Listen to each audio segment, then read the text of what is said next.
Allez, salut à tous et bienvenue dans la vidéo de compte rendu d'achat de mi-juin 2021.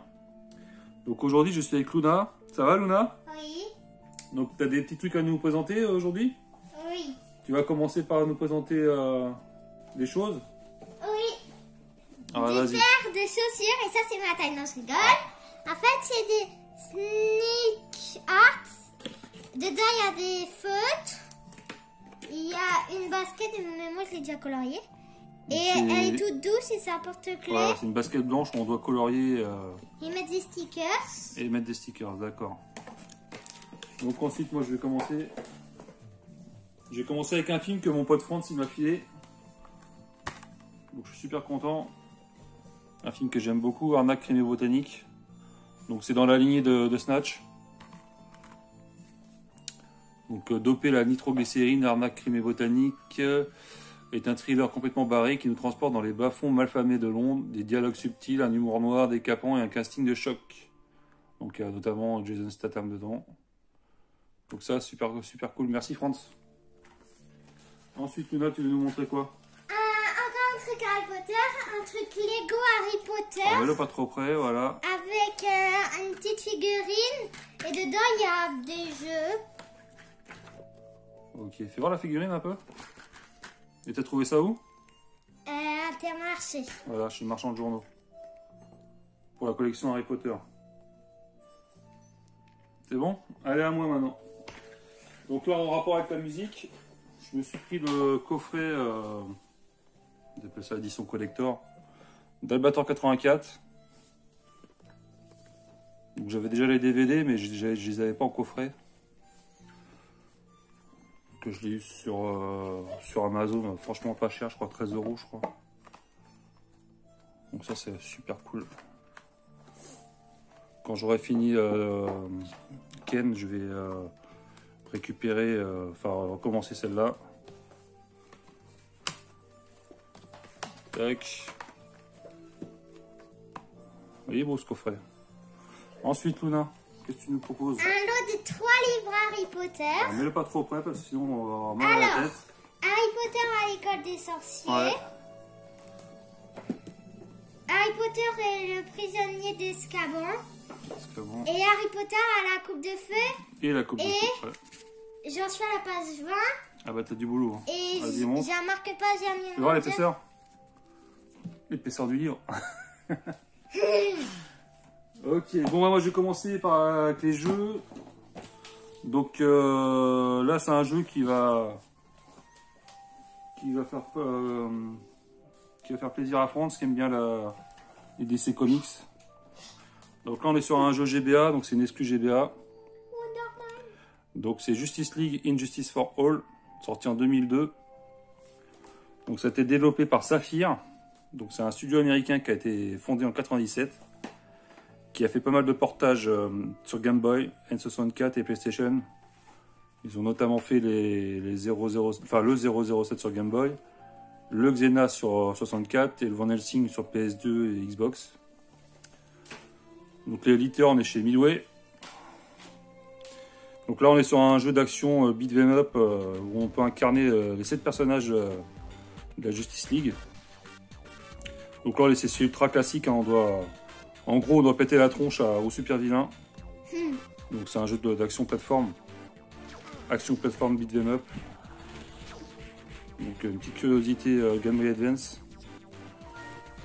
Pour la collection. Allez à toi Luna. Alors c'est un sac, mais c'est un sac ordinaire. Parce que déjà il est un peu moche, mais quand on l'ouvre, Non, mais dis, c'est le sac de qui déjà? c'est le sac d'Hermione Granger. Voilà. Encore dans Harry Potter. Qu'on retrouve dans la coupe de feu je crois. Oui. C'est le sac où elle sort Il est énorme. tous les accessoires. Un sac sans fond en fait. Donc c'est bon pour toi Luna? Oui. Allez, le prochain jeu maintenant, ça va faire plaisir aux fans de beat 'em up encore. Donc, comme Dad par exemple, qui aime bien cette licence là. Donc là encore un jeu GBA, donc c'est Final Fight 1. Donc c'est fait la licence Final Fight qui a été sortie en arcade et sur Super Nintendo notamment, ordinateur, Mega CD. Donc l'adaptation, le portage Game Boy Advance est sorti en 2001. Donc c'est développé, édité par Capcom, hein, encore et toujours eux. Donc en gros, ils ont refait de la soupe avec les vieux jeux, quoi, comme d'habitude. Comme la plupart des éditeurs. Hein, Ça a été publié par Ubisoft. Donc là, c'est un beat'em up que tout le monde connaît. Alors la petite particularité de la version GBA, c'est qu'elle comprend tous les personnages et tous les niveaux de la version arcade. Donc il y a 6 niveaux apparemment. Avec 2 persos cachés. Donc Alpha Cody et Alpha Guy. Alors, il a été pas mal critiqué par rapport à sa durée de vie, ce jeu-là. Bon, moi j'aime beaucoup Final Fight, donc ça ne me dérange pas. Ça faisait longtemps que je le voulais pour la collection.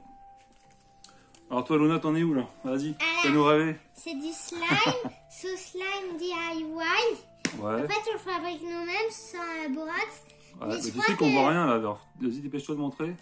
Mais je crois que je vais mettre à poubelle parce que il y a des bouts blancs qui collent au doigt partout.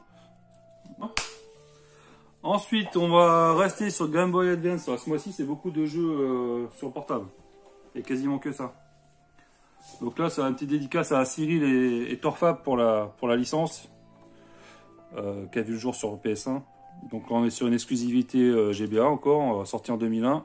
Donc c'est le Spyro Season of Ice. Donc développé par Digital Eclipse.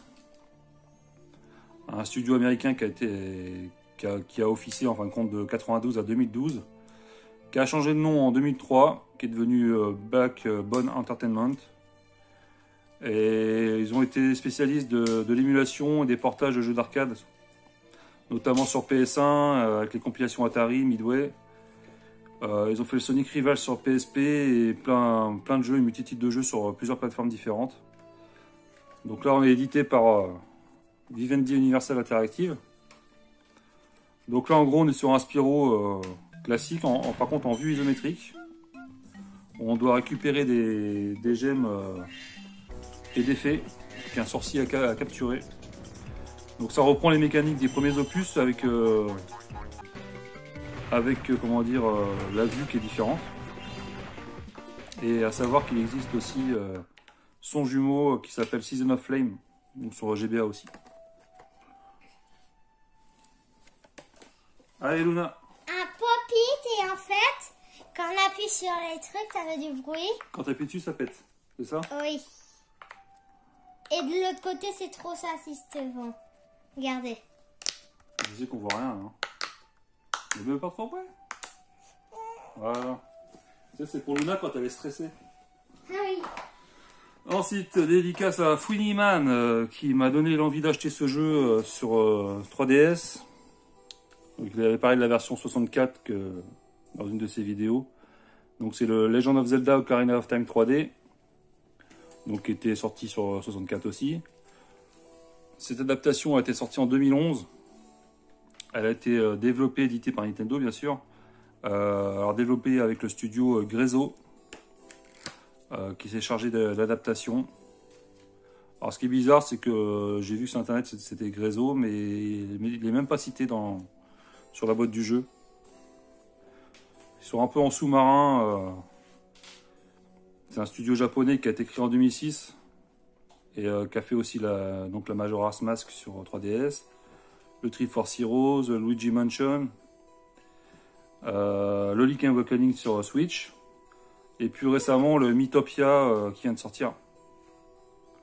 Donc là, c'est l'adaptation du jeu sorti en 98 hein, sur la 64. Donc, je vais pas faire l'offense de raconter ce monument du jeu vidéo. Je vais sûrement le faire cet été. Et comme ça fera l'occasion de découvrir ce jeu que j'avais eu à une époque en collection en N64, mais que la console me rebootait tellement que je l'ai pas fait. Alors j'avais oublié de montrer un petit livre qui était dans le sac derrière avec la collection Harry Potter. Ouais. Et du coup là je vais présenter un truc qui était avec le slime. Donc c'est une petite crotte pailletée. Dedans il y a un petit objet qu'on met dans le slime. Un strings. Donc là ensuite un jeu DS, donc c'est le Ninja Gaiden Dragon Sword. Donc c'est un opus exclusif qui est sorti en 2008 sur la DS. Donc, développé par la Team Ninja, hein, c'est un studio qui est bien connu, japonais, créé en 95, qui est une filiale de Tecmo, Koei Tecmo. Donc connu principalement pour la série Dead or Alive et Ninja Gaiden. Hein. Donc jusqu'à sa dissolution où Koei Tecmo a scindé en fin de compte en deux le studio. Et ils se font appeler maintenant alors Ishigaya Development Group 1 et le groupe 2. Voilà. Donc ils ont fait tous les opus Dead or Alive, du premier sur la PS1 jusqu'au dernier. Et puis du premier Ninja Gaiden sur Xbox. Donc éditeur, c'est Tecmo, hein, distribué par Ubisoft en France, ou en Europe, je sais pas.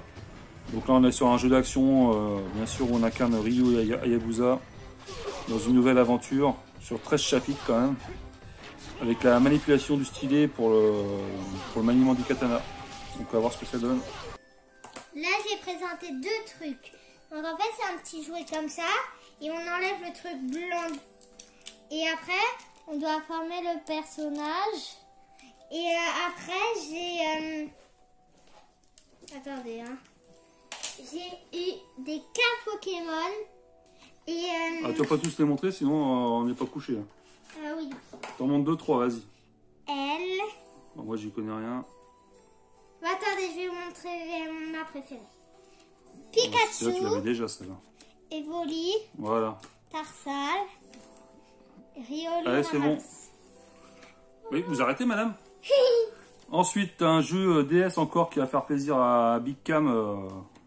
Un jeu de baston, un jeu de versus. Donc c'est le Guilty Gear Dust Striker, sorti en 2006 sur DS. Pareil, qui est un opus, comment dire, exclusif à la DS. Donc développé par Arc System Works, on a déjà parlé avec le jeu ouverture Guilty Gear sur 360. Donc un studio qui a été créé en 88 au Japon. Ils ont fait la saga Guilty Gear, le DBZ Super Sonic Warriors. Ils ont une patte graphique bien à eux, que ce soit au niveau du gameplay ou rien qu'au niveau de l'écriture. Donc c'est édité par Majesco, distribué par THQ. Donc là on est encore sur un jeu de versus fighting hein, qui se démarque des autres opus avec la possibilité de fighter à 4 sur un même tableau et sur plusieurs niveaux en fin de compte. Et il y a également 7 mini-jeux qui sont inclus. Et au fait, j'avais tout ça en carte, voilà. Allez. Là, je vais présenter plein de baumes à lèvres et les goûts. Ouais, mais t'as pas tout ton monde 2-3 parce que là, je crois que les jeux sont déjà partis depuis longtemps en fait. Fanta. Allez, puis 2, puis c'est bon. 4. Non, allez, fais-nous rêver. Là, ils sont en train de mettre des pouces rouges partout là. 2 baumes à lèvres de Noël. Allez, le dernier. Et 2 Il nous reste 2 jeux à présenter. Faut pas que ça dure trop longtemps. Et après, donc là, ça va faire une dédicace à Ayato. Donc c'est The Evil Within en version limited edition.